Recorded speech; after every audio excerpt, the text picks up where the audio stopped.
Hello दोस्तों, आप सभी का स्वागत है हमारी कहानी है अलवर जिले के एक छोटे से गांव धौलपुर की, जहां एक डायन का बसेरा था। यह कहानी लगभग 20 साल पुरानी है, जब 12 साल का अनुज अपने बड़े से खानदानी घर में पूरे परिवार के साथ रहता था। घर के बीचों बीच एक पुराना आंगन था, जिसमें तुलसी का बड़ा सा पौधा लगा हुआ था।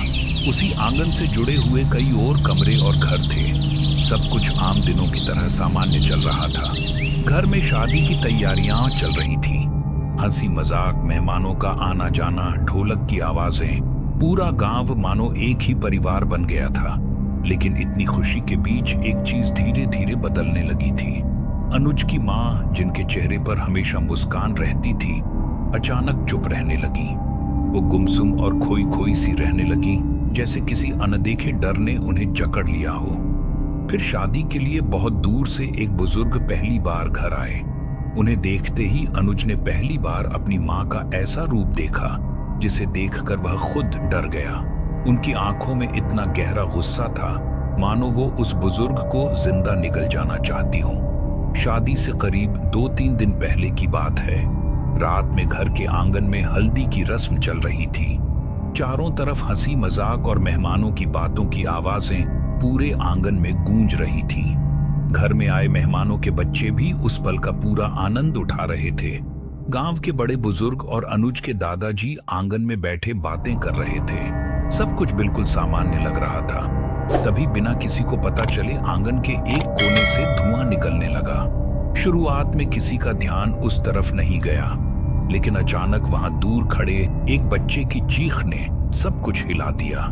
वह जोर से चिल्लाया, बचाओ बचाओ, आग लग गई। उसकी आवाज सुनते ही लोग घबराकर इधर उधर भागने लगे। और फिर जो दृश्य सबने देखा, उसने कुछ पल के लिए पूरे आंगन को सन्न कर दिया। अनुज के दादाजी के कपड़ों में बहुत तेज आग लगी हुई थी। आग धीरे धीरे और भी भड़कती जा रही थी।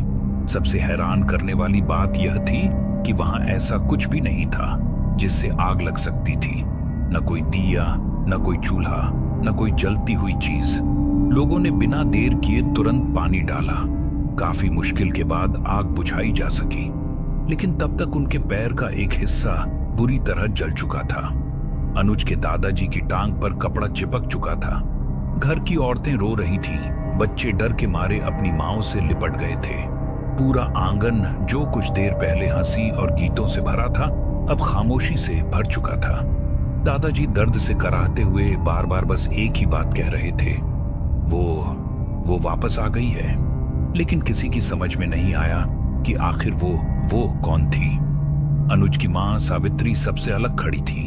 उनके चेहरे पर डर नहीं था, बल्कि ऐसा लग रहा था जैसे उन्हें पहले से पता हो कि ये सब होने वाला है। उनकी आंखें आंगन के उस कोने पर टिकी थीं जहां से धुआं उठा था। धीरे धीरे रात गहरी होने लगी। शादी का घर अब किसी श्मशान जैसा लग रहा था। कुछ देर बाद गांव के बूढ़े पंडित हरिनारायण को बुलाया गया। उन्होंने पूरे आंगन में गंगा जल छिड़का, मंत्र पढ़े और फिर अचानक तुलसी के पेड़ के सामने रुक गए। उनका चेहरा पीला पड़ गया। उन्होंने कांपती आवाज में कहा, इस घर पर किसी बहुत पुरानी औरत की छाया है। पूरा परिवार एक दूसरे का चेहरा देखने लगा। अनुज के पिता ने पूछा, कौन सी छाया पंडित जी? पंडित जी ने धीरे से कहा, डायन। ये शब्द सुनते ही घर की औरतों के हाथ कांपने लगे। लेकिन तभी अनुज की मां अचानक जोर से चिल्लाई, बस करो। उनकी आवाज इतनी डरावनी थी कि सब चुप हो गए। उन्होंने गुस्से में कहा, किसी को कुछ नहीं पता, कोई उसका नाम नहीं लेगा। इतना कहकर वो तेज कदमों से अपने कमरे में चली गईं। उस रात घर में कोई नहीं सो पाया, लेकिन असली डर तो अब भी शुरू हुआ था। करीब आधी रात का समय था। पूरा गांव अंधेरे में डूबा हुआ था। सिर्फ कहीं कहीं कुत्तों के भौंकने की आवाज आ रही थी। अनुज को नींद नहीं आ रही थी। वो अपने कमरे की खिड़की से बाहर आंगन को देख रहा था। तभी उसकी नजर तुलसी के पेड़ के पास खड़ी एक औरत पर गई। उसके लंबे बिखरे बाल जमीन तक लटक रहे थे। लाल साड़ी हवा में हिल रही थी और सबसे डरावनी बात, उसके पैर उल्टे थे। अनुज का गला सूख गया। वो चिल्लाना चाहता था, लेकिन आवाज नहीं निकली। वो औरत धीरे धीरे तुलसी के पेड़ के चारों ओर घूम रही थी और फिर अचानक उसने अपना चेहरा ऊपर उठाया। उसकी आंखें खून की प्यासी लग रही थीं। अनुज डर के मारे पीछे गिर पड़ा। जब उसने दोबारा खिड़की से देखा, वहां कोई नहीं था। अगली सुबह अनुज ने ये बात अपनी मां को बताई, लेकिन उसकी मां का चेहरा डर से लाल पड़ गया। उन्होंने तुरंत उसका मुंह बंद कर दिया। जो देखा है उसके बारे में किसी से कुछ मत कहना, वरना वो तुझे भी ले जाएगी। अनुज कांप उठा। कौन मां? सावित्री की आंखों में आंसू आ गए। उन्होंने बहुत धीरे से कहा, चंद्रकला। अनुज ने पहली बार ये नाम सुना था। उसने पूछा, ये चंद्रकला कौन है? लेकिन उसकी मां ने जवाब नहीं दिया। उसी दिन दोपहर में गांव की एक बूढ़ी औरत घर आई। उसका नाम था जमुना काकी। वो गांव की सबसे पुरानी औरतों में से एक थी। उसने अनुज को अकेले में बुलाया और फुसफुसाकर कहा, अगर जिंदा रहना है तो सूर्य ढलने के बाद तुलसी के पेड़ के पास मत जाना। अनुज ने डरते हुए पूछा, क्यों? जमुना काकी ने कांपते हुए कहा, क्योंकि उस पेड़ के नीचे उसकी राख दबी है। किसकी? चंद्रकला की। फिर धीरे धीरे उसने 40 साल पुरानी कहानी सुनानी शुरू की। करीब 40 साल पहले उसी गांव में चंद्रकला नाम की एक औरत रहती थी।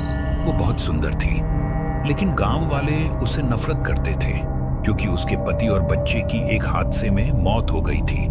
उसके बाद गांव में जब भी कोई बीमार पड़ता या किसी के घर अनहोनी होती, लोग उसका नाम लेने लगे। धीरे धीरे अफवाह फैल गई कि वो डायन है। कहते हैं रात में उसे श्मशान के पास देखा जाता था। लोगों ने दावा किया कि उसकी आंखें अंधेरे में चमकती थीं और एक दिन गांव के कुछ लोगों ने फैसला कर लिया, उसे जिंदा जला दिया जाएगा। उस रात पूरे गांव ने उसे पकड़ लिया। वो रोती रही, चिल्लाती रही, कसम खाती रही कि वो निर्दोष है, लेकिन किसी ने उसकी बात नहीं सुनी। उसे इसी खानदानी घर के आंगन में बांध दिया गया, ठीक वहीं जहां आज तुलसी का पेड़ था, और फिर उसे आग लगा दी गई। मरने से पहले उसने चीखते हुए कहा था, जिस घर ने मुझे जलाया है उसकी हर खुशी को मैं राख बना दूंगी, एक एक पीढ़ी तड़पेगी। इतना कहते ही उसकी मौत हो गई। जमुना काकी की कहानी खत्म होते ही अनुज के शरीर में सिहरन दौड़ गई। लेकिन उसका हमारे घर से क्या संबंध? जमुना काकी ने डरते हुए कहा, उसे जलाने वालों में तुम्हारे दादा भी थे। उस दिन के बाद घर में अजीब घटनाएं बढ़ने लगी। रात में किसी औरत के रोने की आवाज आने लगी। कभी रसोई के बर्तन अपने आप गिर जाते, कभी तुलसी के पेड़ के पास राख दिखाई देती। और सबसे डरावनी बात, अनुज की मां धीरे धीरे बदलती जा रही थी। वो घंटों आईने के सामने बैठी रहती, कभी कभी अकेले में किसी से बातें करती। और एक रात अनुज ने उन्हें आंगन में खड़े देखा। वो तुलसी के पेड़ को घूर रही थी। फिर अचानक उन्होंने बिल्कुल दूसरी आवाज में कहा, अब बारी इस घर की है। अनुज डर गया। उसने अगले दिन ये बात अपने पिता को बताई, लेकिन उन्होंने गुस्से में उसे डांट दिया, फालतू बातें मत किया कर। लेकिन उसी रात शादी के लिए लाए गए सारे फूल काले पड़ गए। दूध अपने आप फट गया और दूल्हे के कमरे की दीवार पर राख से लिखा मिला, शादी नहीं होगी। पूरा घर डर से कांप उठा। शादी से एक दिन पहले गांव में तेज आंधी शुरू हो गई। आसमान काला पड़ चुका था। रात के करीब 11 बजे अचानक घर की बिजली चली गई। पूरा घर अंधेरे में डूब गया। तभी ऊपर छत से किसी के दौड़ने की आवाज आने लगी, ठक ठक ठक। अनुज के चाचा टॉर्च लेकर ऊपर गए, लेकिन कुछ मिनट बाद उनकी भयानक चीख सुनाई दी। जब लोग ऊपर पहुंचे तो उनका शरीर छत के बीचों बीच पड़ा था। उनकी गर्दन पूरी तरह उल्टी घूम चुकी थी, आंखें फटी हुई थीं और दीवार पर खून से लिखा था, एक बाकी है। घर में मातम छा गया। अब सबको यकीन हो चुका था, चंद्रकला वापस आ चुकी थी। उस रात अनुज अपनी मां के कमरे में गया, लेकिन जो उसने देखा उससे उसकी रूह कांप गई। उसकी मां जमीन पर बैठी थी, उनके बाल खुले थे और वो मिट्टी खा रही थी। उनकी आंखें पूरी लाल हो चुकी थीं। फिर अचानक उन्होंने अनुज की तरफ देखा और मुस्कुराई, लेकिन वो मुस्कान उसकी मां की नहीं थी।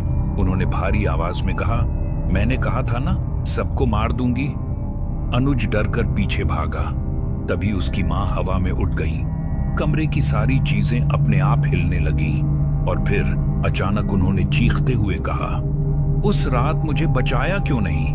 पूरा घर उनकी आवाज से कांप उठा। अगली सुबह दादाजी ने आखिर वो सच बताया जिसे उन्होंने सालों से छुपा रखा था।